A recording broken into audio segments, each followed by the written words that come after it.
Okay, so what the ventilation and the hatchery? So it's something that we have in our daily basis work around the hatchery. So, but what about external factors that we cannot control? So we cannot control weather conditions, or we cannot control energy prices. We cannot control the feed price or the market price. So this is very interesting. This is was during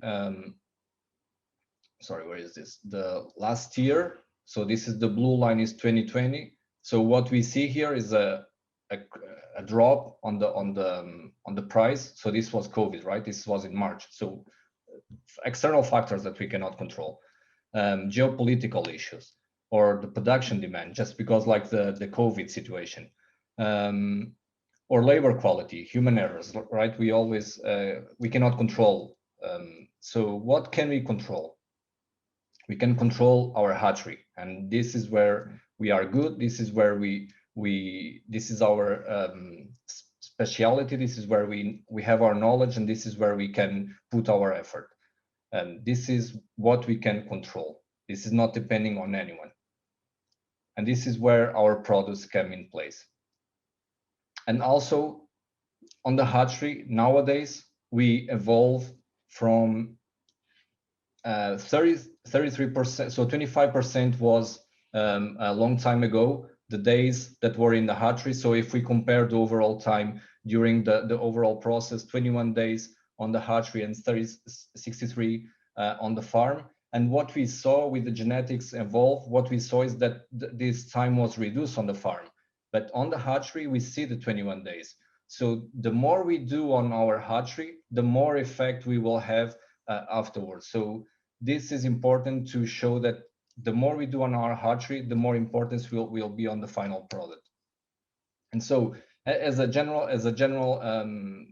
goals for any hatchery worldwide, it will be like 7 days weight placement, the 7 days mortality reduction, the reduction on the hatchery costs, and in the end to produce the best quality chicks with the lowest cost possible, right? So this is very generic, but in the end what we want to do is to do more with less, right? If we receive 1 million eggs per week on our egg receiving dock, if we get 1 million chicks per week, I think every hatchery manager will be completely happy. But we know that's impossible, but we need to do the more we can in that respect.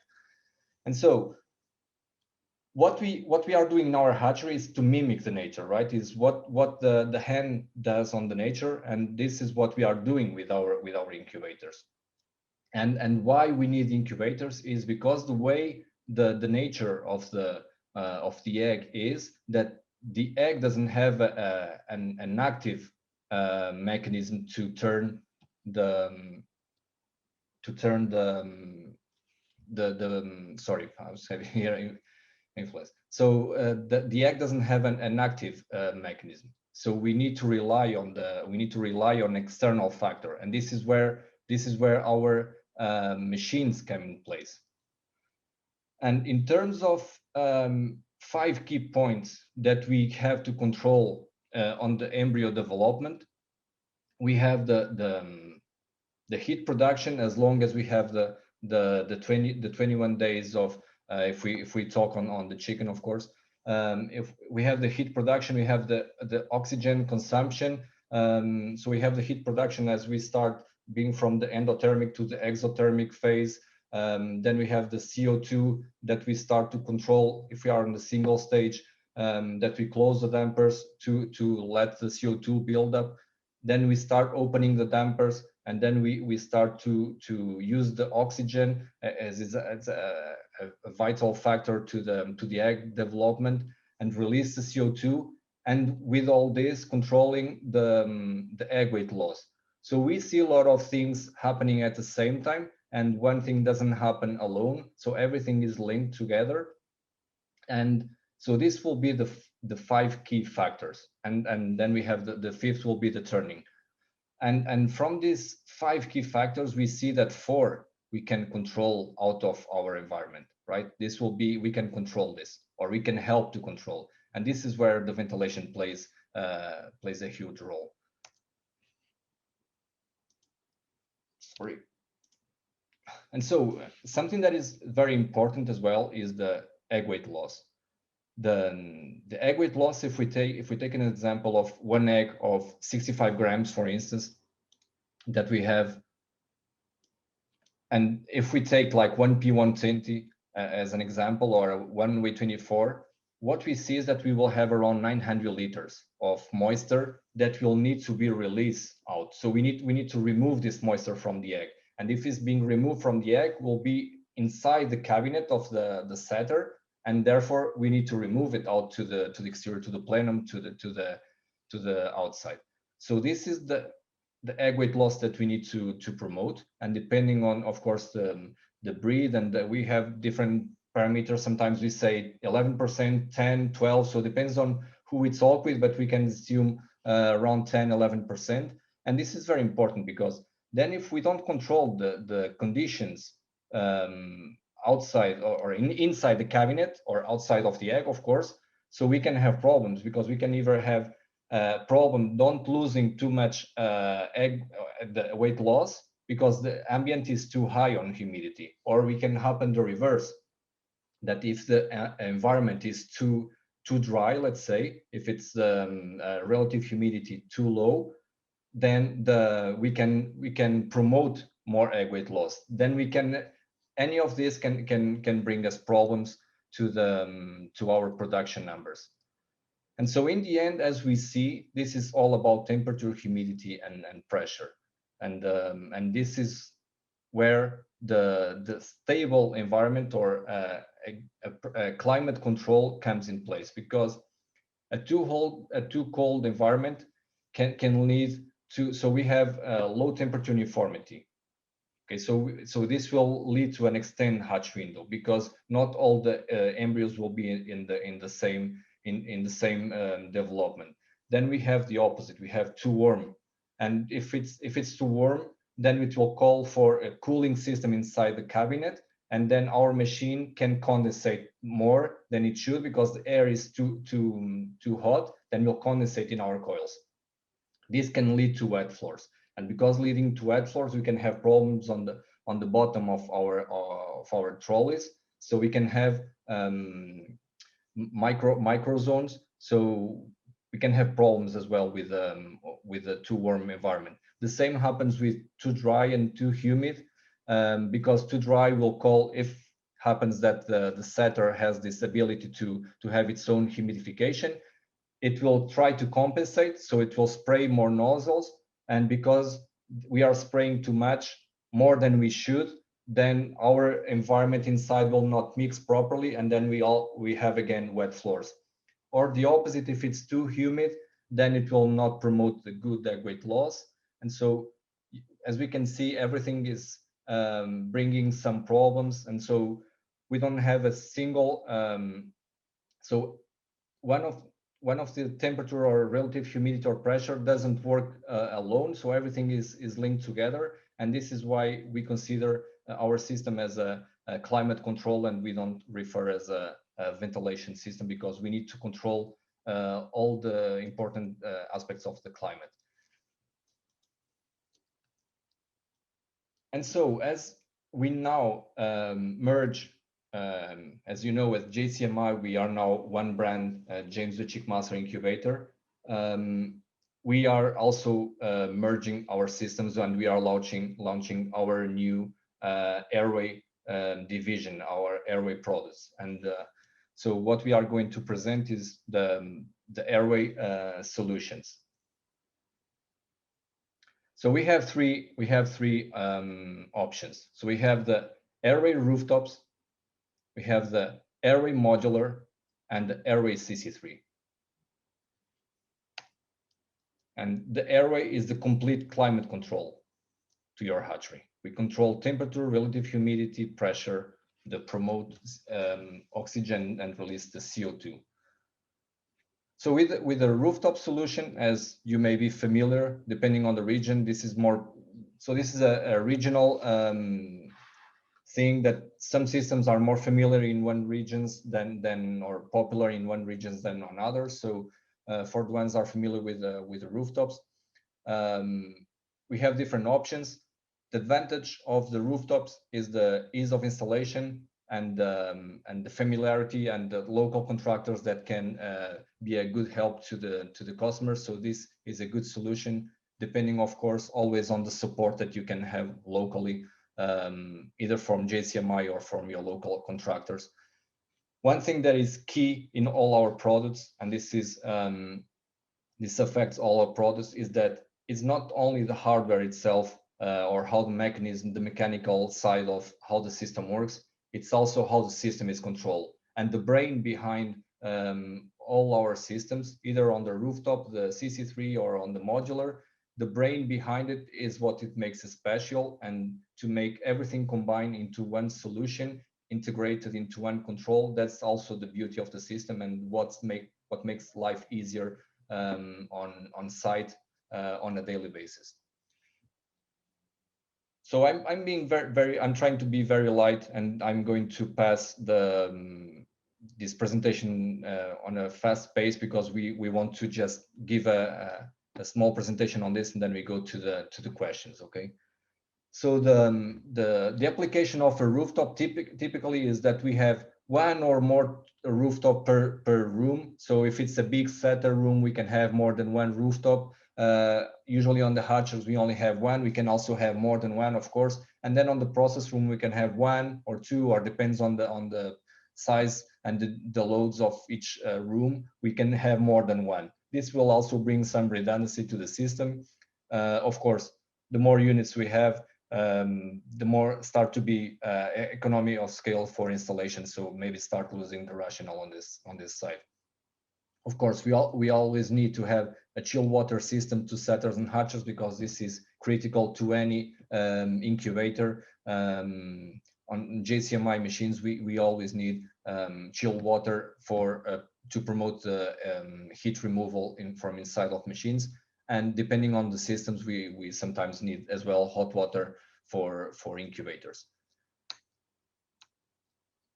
And now we have the two systems that are dedicated, and these are designed by JCMI, which is the CC3 and the modular. And this is where we stand a little bit apart in the market, and make us our solution different. Is with the CC3 and the modular. This is the CC3, as you can see, for the ones not familiar with it, is a pack solution to be placed outside. It's all into one box, and easy to control, and everything together into one system outside of your hatchery. It's a system that is 100% fresh air, not like the rooftops. We have recirculation, so we are not promoting 100% fresh air. On the CC3 and on the modular, we're always talking about 100% fresh air. We do from the egg receiving, from the egg store, setter room, transfer, hatch room, up to the chick holding room. We can do all the rooms with the CC3.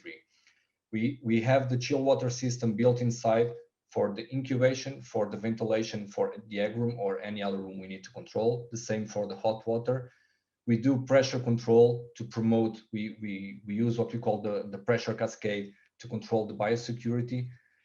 We control dehumidification or humidification depending on the climate, and this is very important, because this is what will give us a good management for egg weight loss. If we don't control humidity and we only talk about temperature, we will not be able to control the egg weight loss in a good way.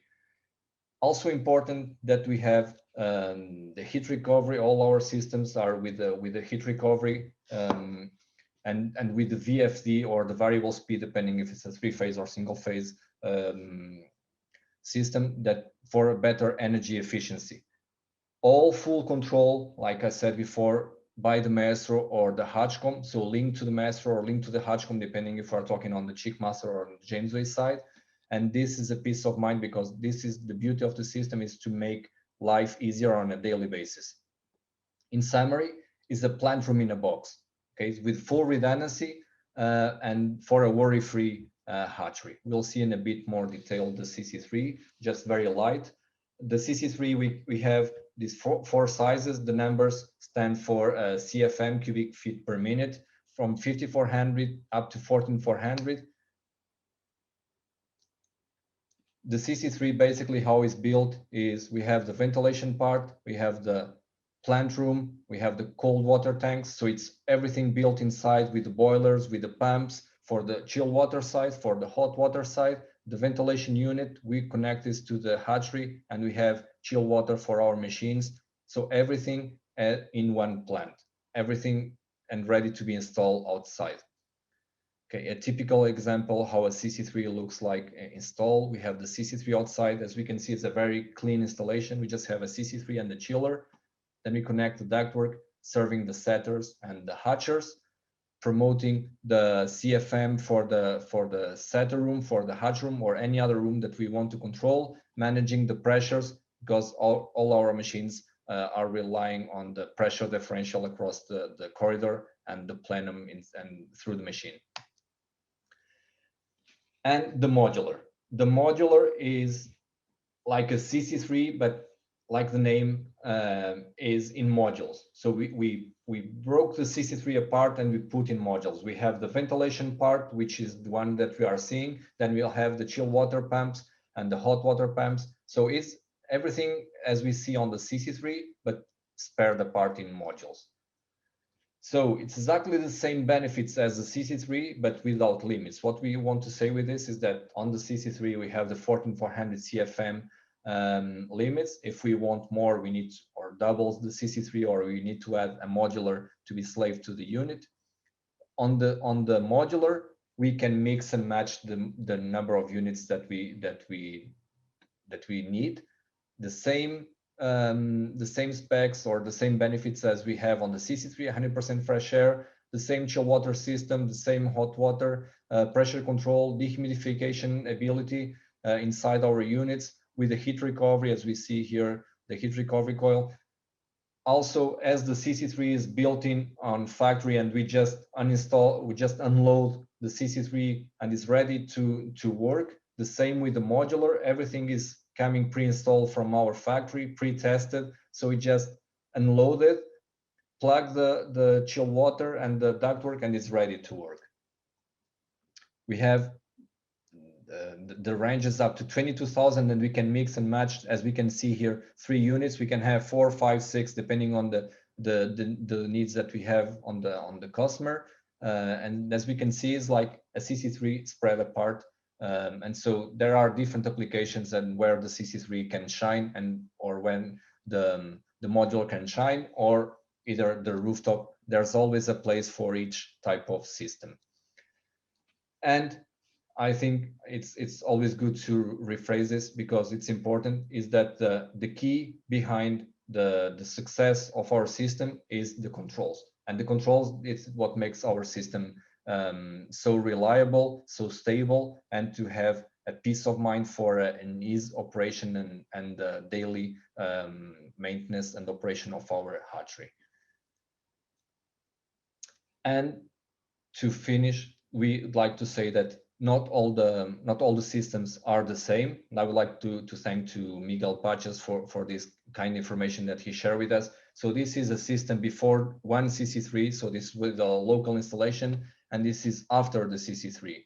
So what we can see, like in the egg room, this will be the egg room, and we can see high fluctuations. So we can see from 16 to 23, and what we can see after is stable conditions. This is the egg room. The same on the setter room.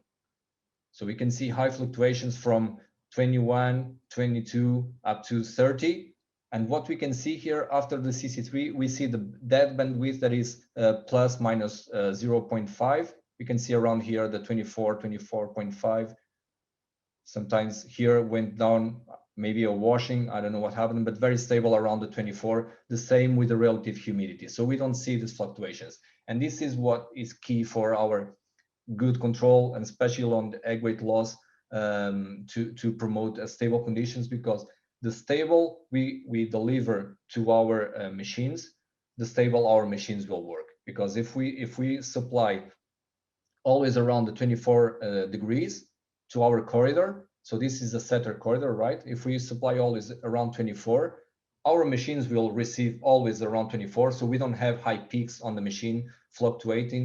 And so our machine, when the dampers are open, of course, will work much more stable.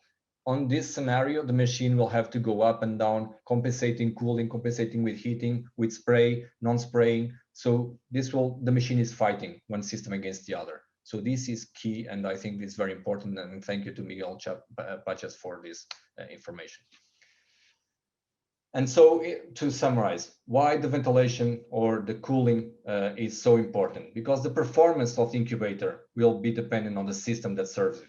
So if we don't have a good system to our incubators, our machines will not perform. So we can spend a good money on our machines, having the best machines on the market, having the Platinums, having the Vidas or the Classics or whatsoever. But then if we don't have a good system that serves this machine, there's no point, so it's the fuel to the machine. And the hatchery, the ventilation, it's sometimes not properly designed, because sometimes can be either undersized or oversized, and neither one it's good. So we can have problems, or also lack of efficiency on the energy consumption. And also the cooling is critical for the incubator performance. So it's good that we rely on someone that knows what is doing, and this is why JCMI we only focus on hatcheries, and this is what we are good to do, is to do hatcheries. And sometimes also dehumidification is not considered, which is critical, because depending on the region, we need to promote, in order to promote egg weight loss, we need to dehumidify. And so we should rely on a company that has more than 100 systems working and running, and with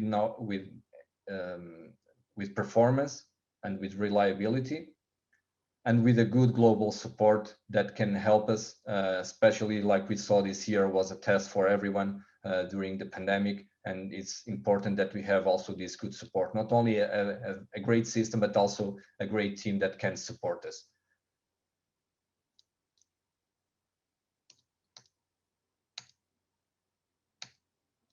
And so I'm sorry if this was too fast. I tried to put a high pace, but it was just to give us some time to the questions. So this was just to start the subject, and so we can now talk and listen some questions, and here to clarify anything on. So I pass the to Keith. Thank you for all that, a lot of information. Again, yeah, like you'd said, you kind of didn't want to fill the whole time, so we could have some time for some question and answers and get some comments by some different people. So, but again, if anybody has specific questions, and then go ahead and ask. But one of the things that I wanted to get, because we've covered ventilation a number of different times on here, so obviously it must be very important because to get our machines running properly. So just to kind of emphasize that and the importance of it, what happens to our machines? I'll let Philip and then maybe even Chad both comment on this. If we don't have the proper ventilation, what happens to our machines, the performance of our machines? What are they? I mean, obviously they're going to try and do what they're supposed to do, but what really happens is going on, and then how does that affect the embryos? And now, Philip, I'll let you comment, and Chad after that. So, I mean, the main thing is the air distribution within the cabinet is what becomes a critical factor in our machines.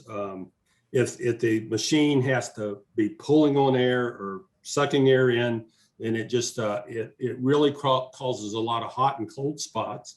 And then also if the plenum area is pulling air out or not getting rid of the extracted air, again, it can pose another problem. Most incubators just want air available as needed to pick it up, and it'll mix it, and then it just will put it out. But if you're trying to, say, cool a machine by adding more ventilation, you really bypass the mixing within the cabinet, and it just hits the probe. Everything looks satisfied, but actually you probably created a worse condition. But that's right. Yeah. I mean, the machine's going to try and do what it's supposed to, but it just does not very efficient, and the embryos suffer. You want to add to that, Chad? Well, I mean, we can't forget the fact that, you know, the machine itself is designed to control the temperature and the humidity and the turning, and the ventilation inside of a hatchery is there in the name of providing, number one, oxygen to the machine, to the embryo. It's a nutrient, and because that oxygen is required, we also take that volume of air as a minimal requirement. We realize that we need to take advantage of that to provide some form of cooling, air cooling to the machine. Right. So anytime that air temperature is outside of range, whether it be temperature or humidity or volume, then we're going to disrupt the machine. And anytime the machine has to heat extensively or cool extensively to make up for the inappropriate ventilation circumstance, then the performance of the machine is going to suffer a little bit. And that's not necessarily just a Chickmaster multi-stage or single, or a Jamesway multi-stage or single. That's pretty much true with any manufacturer, you know, so that is the importance of ventilation. So it's not like the machines just don't work. They just don't work as well. And sometimes the effects we may not completely see. Well, you know, oftentimes we've heard this comment a million times over the years with single stage. It's like, yeah, we're trying to duplicate nature, and in reality, we're actually trying to improve upon it. Yeah. So if that's possible, that's so. You know, we can put a machine up out in the parking lot, and it's going to perform okay. It's going to incubate okay. But if you want it to perform very well and have top yield when it comes to chick weights and chick quality, and have the best hatches you can have, you have to enhance things around that machine a little bit from a ventilation perspective to achieve that quality. Right. Rory, I'll ask you this and then let Chad comment as well. So what from the Airway system, we all the times we'll look at, okay, so if you're going to build a hatchery, this is a great system to have, but what about an existing hatchery that wants to add it to what they have? I mean, can they use the ductwork that's there, or do they have to completely redo the whole system, or is there ways to kind of modify it and tap into what's existing? Well, that happens a lot. It's more often than we may think, that we have existing hatcheries, both on multi-stage or single stage, like the graphics that I show you.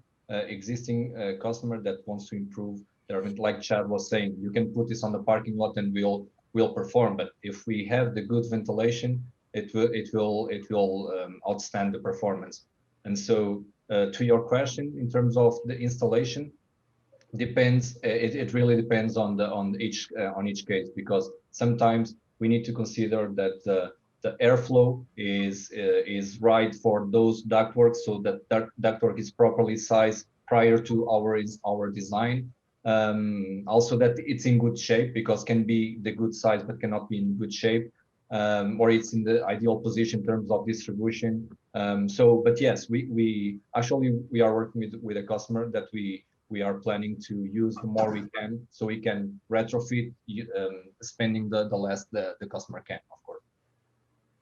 So Chad, from your experience, when people add on or change their ventilation system, what things that should they really pay attention to make sure they're getting the most out of something new and added on? Well, I think what we recognize is, especially the U.S. market, but also even in Latin America and Southeast Asia as well, a lot of the older facilities are relatively short buildings. You know, they don't necessarily have a lot of overhead space above the incubation equipment. So you do see facilities with a lot of rooftop equipment, and commonly you may see a long incubator hallway with 3 rooftop units. And we've done installations where we've had the CC3 on the ground, or an ARIA system on the ground at the end of the wing, and essentially ran the duct on the roof and used the old rooftop HVAC roof penetrations and been able to utilize some of the distribution ducting down below. And so that within itself does save some cost, simply because it did minimize the amount of ducting that had to be installed, and roof penetrations were utilized instead of new ones. Okay.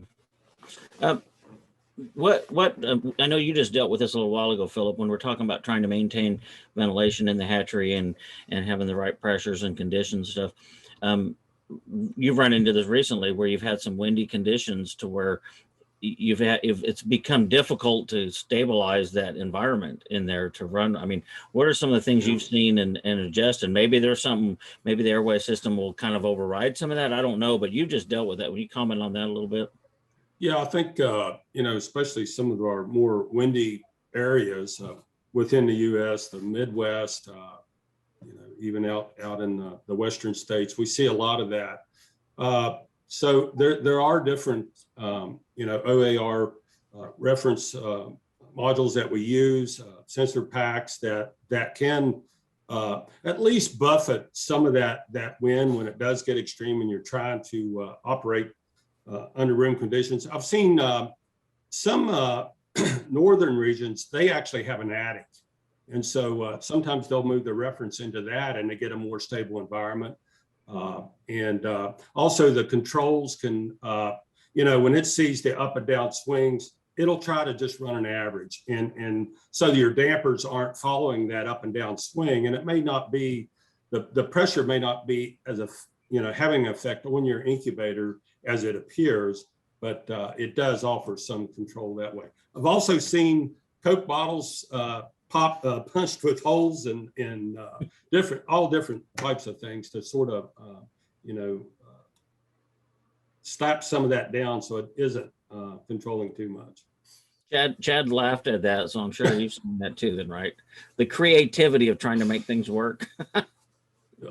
I think about seeing it all. One of the things to recognize is with today's technologies, and we build it into our controls with the CC3, where you have one big blower that's supplying pressure to a duct, and then individual rooms that have a modulating damper that control the pressure in that room. And what we have the technology today gives us the luxury of being able to say, hey, I know under normal conditions that room runs, say, at 30% damper opening.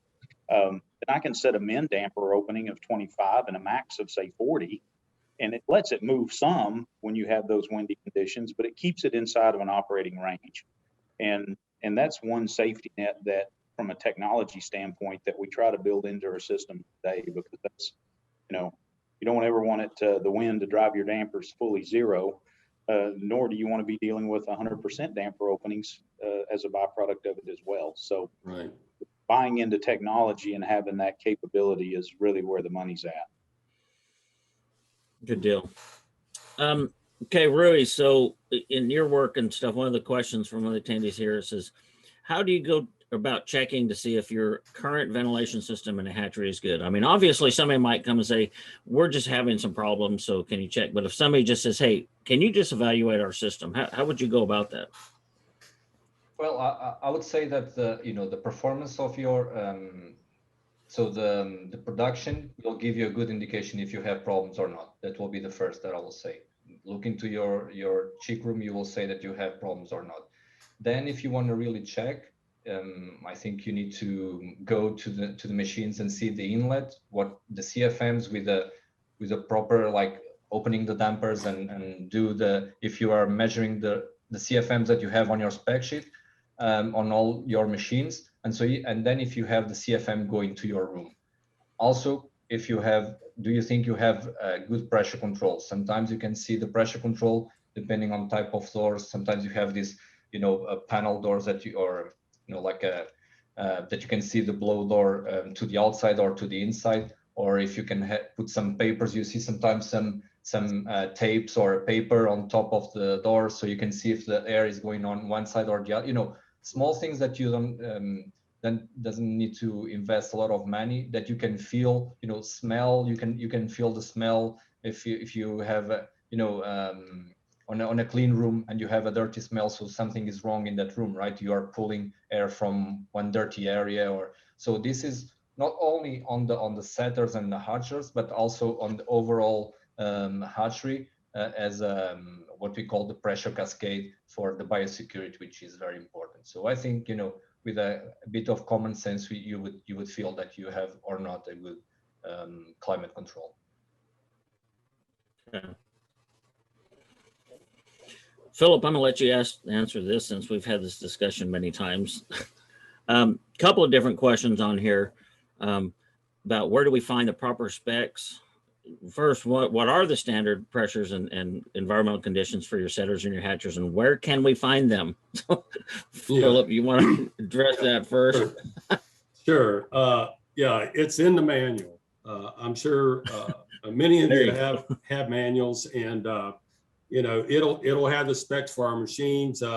Most is 0.005 for the room, going all the way up to an 0.015 positive, and then plenum's about an 0.10, negative 0.10 to an 0.030 on our larger hatchers, and it just sort of depends. Right.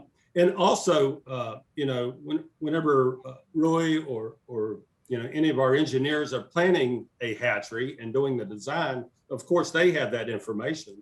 So they'll make sure that you're getting spec'd out correctly as well. But for your own reference, yeah, it's in the manual. And that's the easiest thing to go there, because like I said, we have different sizes of machines.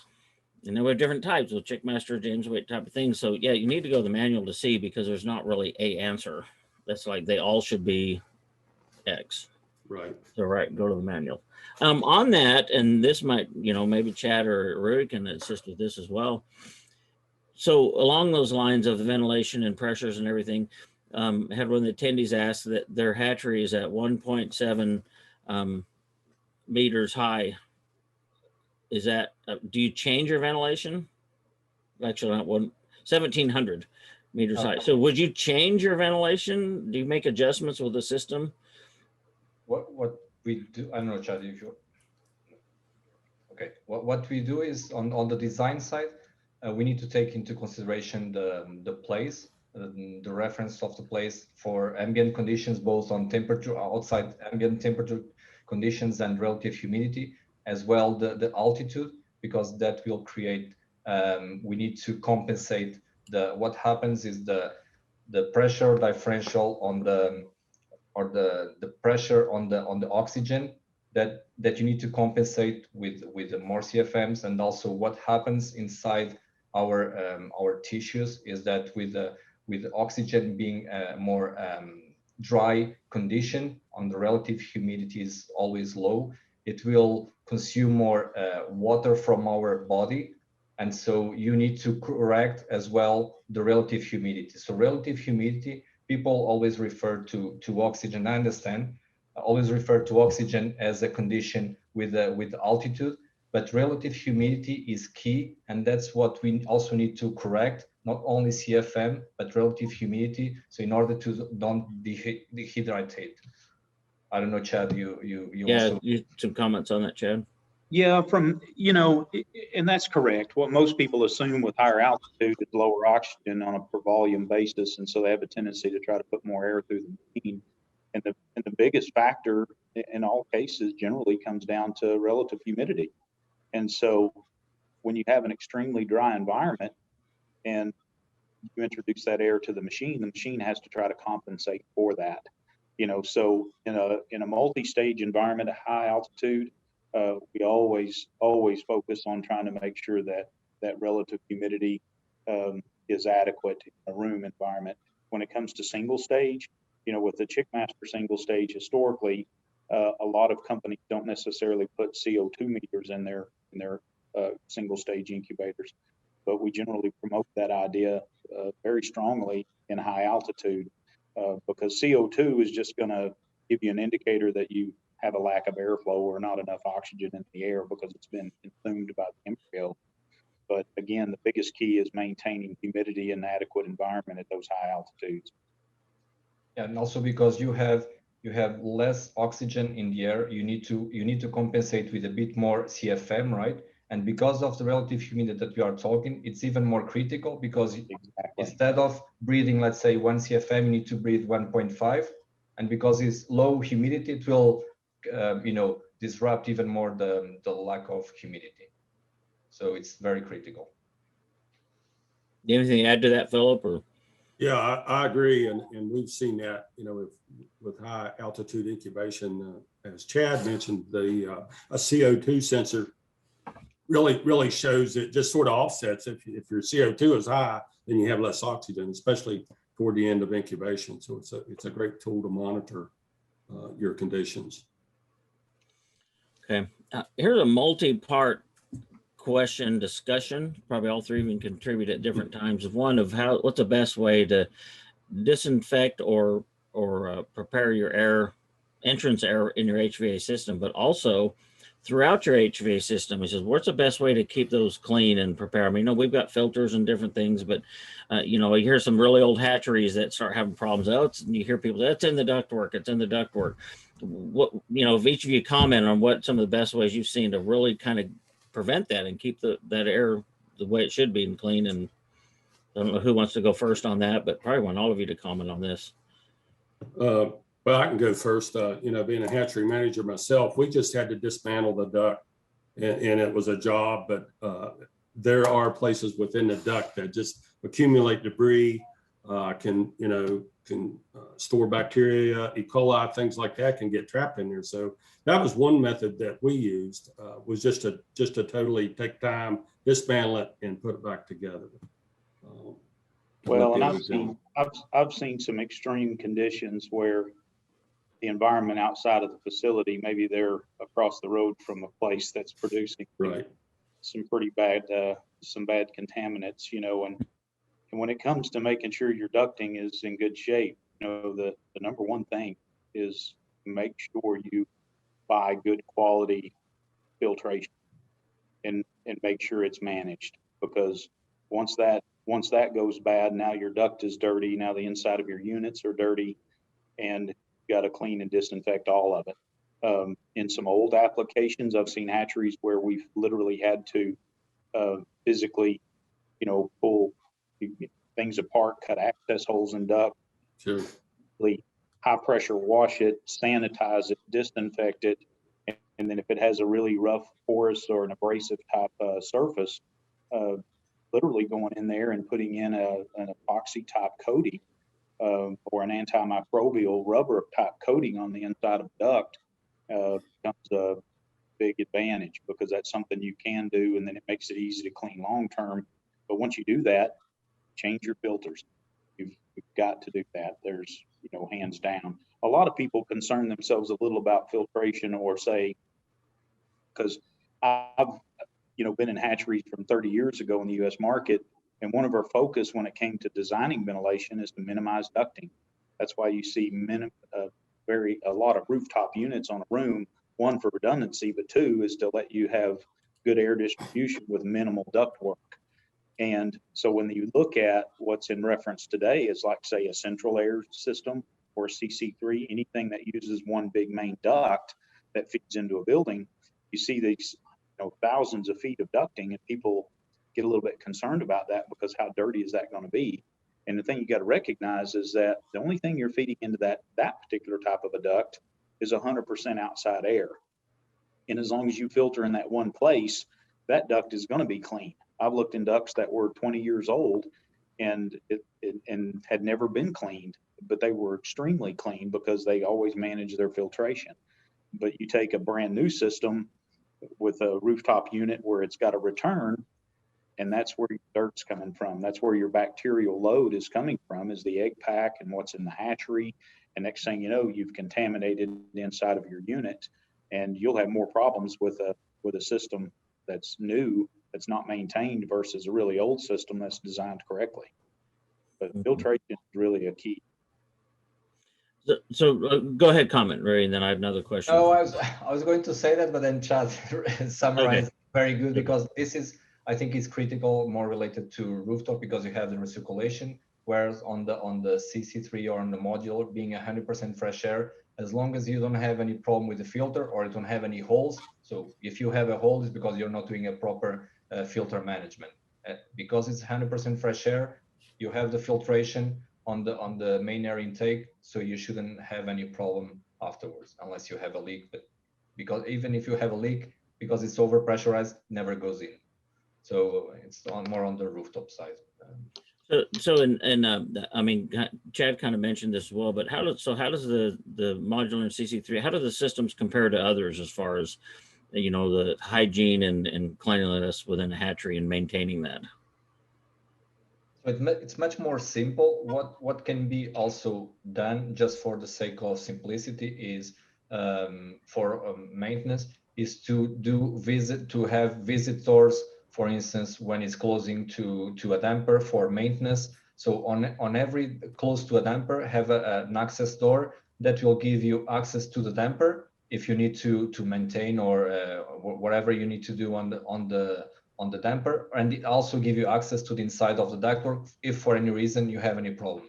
So also part of the good system comes the good design, and an access door in the ductwork will be a good criteria. And also being 100% fresh air, what you need to do is to have a proper management filter. On our systems, we have a pressure gauge that will tell you the differential, you know, it's like a differential pressure gauge that will tell you the filter is clogged. So it gives you like if you do a proper maintenance, do a visual analysis to your system, you see that is red, okay, it's time to change it. So there are a lot of things that on a daily basis you can do to make your life easier. Well, Go ahead. Well, we did an analogy just recently on a hatchery that has an existing facility that rooftop HVAC unit. The thing to recognize with those, obviously, is that you have a set of filters down in the room on your return duct, and then you have a set of filters up in the unit as well to you know, filtrate have fresh outside air. And in this particular application, this customer had 18 rooftop units. So, you know, at the end of the day, that's 36 sets of filters, 18 of them that are downstairs that in hatcher rooms, they change after every pull, and in incubator rooms, they change like once every couple of weeks. And with the one CC3 that replaced that, you had one set of filters, and that's it. You know, so you have one set that you change every couple of weeks versus, you know, all of these others. So the maintenance aspect of it, the fact that it's easy to walk up to and change the filters versus having to be on a ladder in a hatcher room when everything's wet because you just got done washing the room down, and the safety factor you deal with as well. So that's the efficiency you get from having better air quality, is the fact you just have one set of filters to change instead of 36. Yeah. And I think everything we can do to save time for hatchery personnel, make things easier, we know things are going to get done more often, and as they should. As far as the modular systems, and you talked about this as the redundancy within the system, do all parts of these systems have redundancy, or can you comment a little bit on that and the importance of that, really? Yeah, so this was an improvement that we did on our, like on the ventilation side, on the supply fan. Now we have a design with a makeup fan. So we have 2 or 4 fans, depending on the size of the unit, but at least we have 2. So if one fails, at least you get the other one working, and the other is designed to give you at least 60% of the overall flow. So in a case of an emergency, at least you have 60% of airflow going to your system, whereas before we had to shut down the system. So this was an improvement on the air side. And you know, the air is not so, if you are 1 or 2 hours with a reduced airflow, it's not so critical as if you have a problem on the chilled water. On the chilled water side, we have double head pumps always in our system. They are VFD control, and they are double head pumps. They are programmed so that every week they change over, so that the pumps, they are always in the same time of operation, a similar time of operation, because if you leave one pump to work, let's say 7-8 years, and if that pump fails and you want to change over to the other, the chances that that pump will work, they are very minimal, because the rotor will be clogged. So what we do to prevent this is to have the 2 pumps working one time each every week. And then if one pump fails for any reason, automatically change over to the other, and it will trigger an alarm to our Hatchcom or Maestro, and you can link this to your alarm system on your hatchery, and it will tell you, Mr. Hatchery maintenance guy, you should go to your CC3 because you have a problem in your pump. Mr. Hatchery maintenance guy. Yeah. Yeah. Okay, here, I mean, this relates to ventilation, but let a couple of you answer this. Let's start with Philip on this one. Somebody said in their hatchers, they're continually having very late hatches in the middle trolley of the hatchers. We know this is related to ventilation in a way, and this could go different directions, but can you comment on that first, then let some of the others comment? Well, I think the first thing I would check would be in the incubator, you know, to make sure that we had the proper ventilation in there. And then the next thing would be the transfer pattern. You know, make sure we're putting our eggs in the right location, coming from the incubator to the hatcher to give them the best opportunity there as well. So that's you know, that's the first couple of places I would look, would be ventilation. I would check that, and then the other would be, you know, going into the hatcher, make sure I had the proper transfer patterns. And that could be, it could be a hatcher issue, or like you said, an incubator issue. They all coming from the same spot in the incubator and causing that. Chad, you have some comments on that?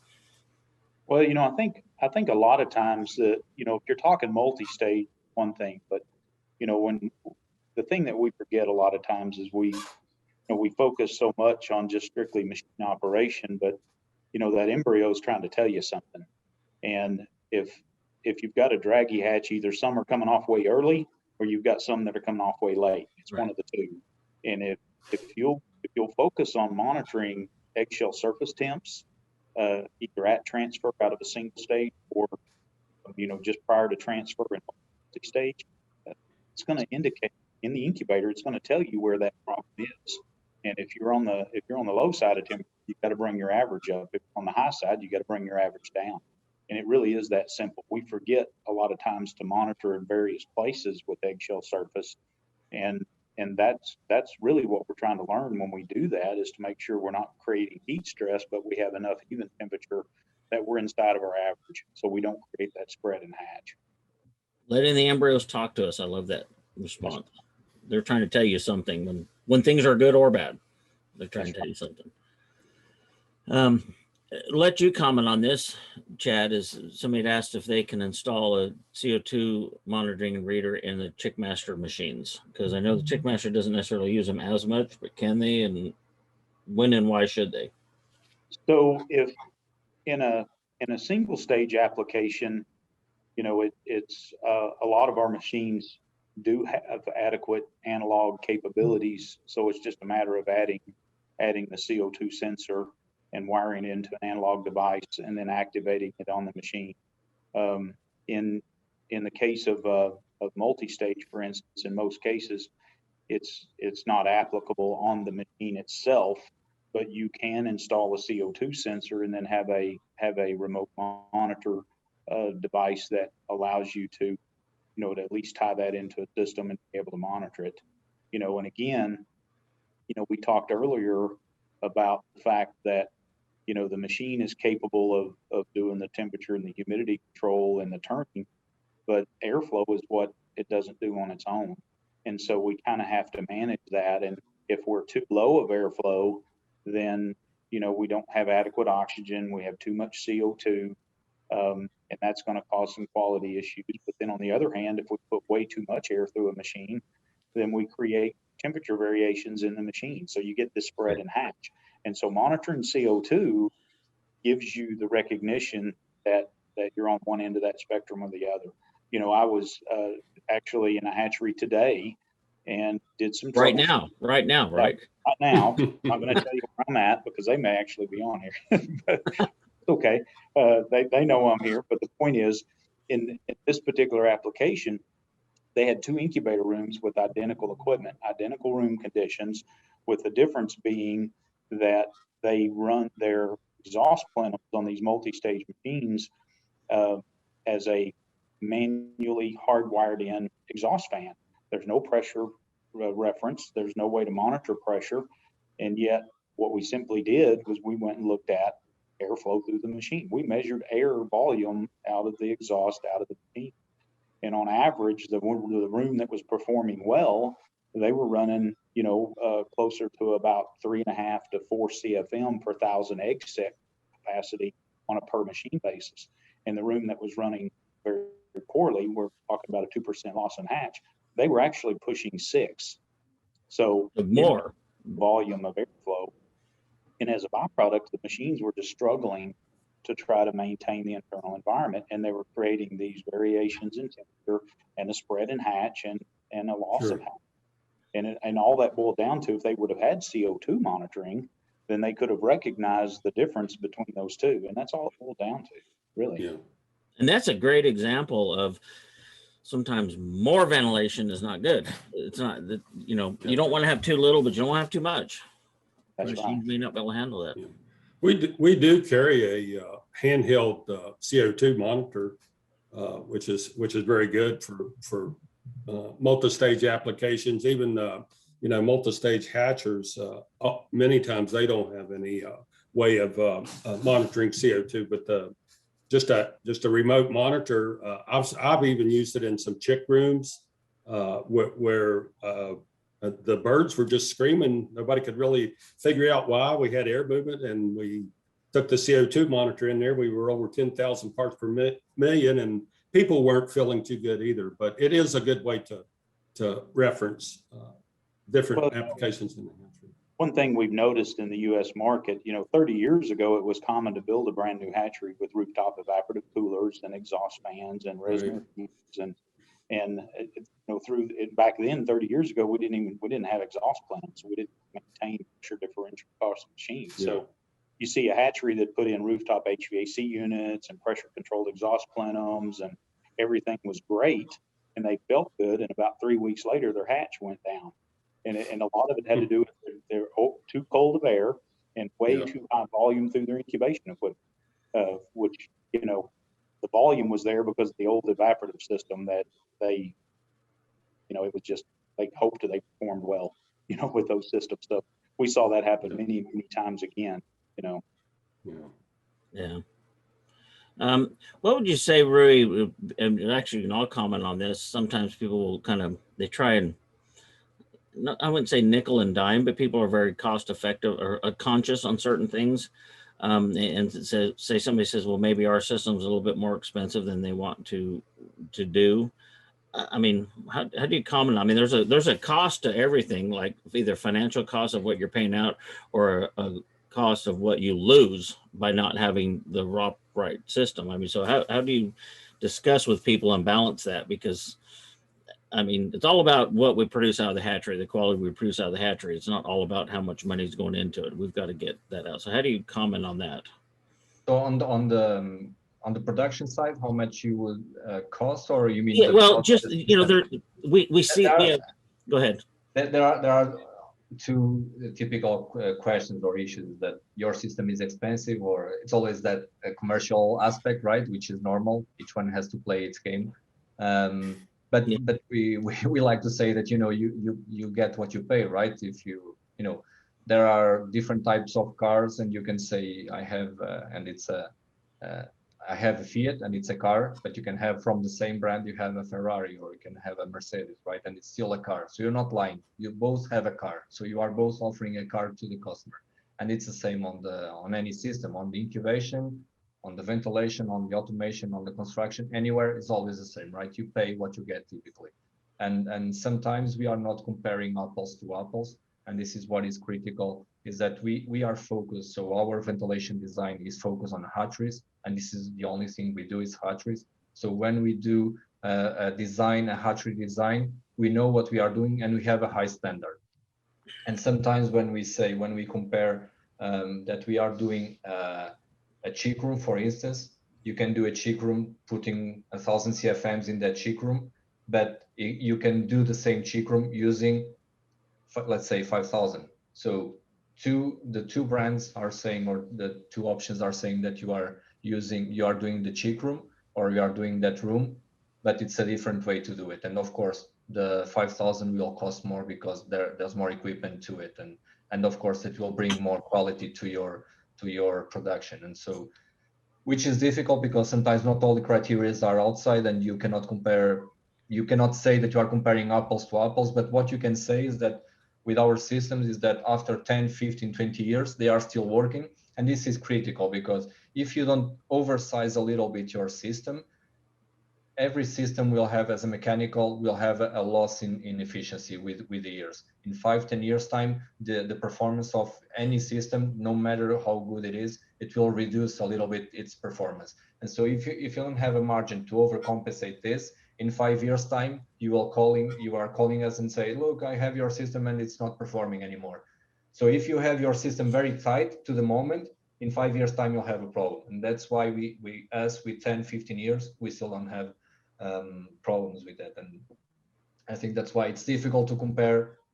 You don't know exactly what you are comparing, right? But I think at least we can cover. We cannot speak for the others. We speak for ours, and ours is proper design and well covered for a long time operation.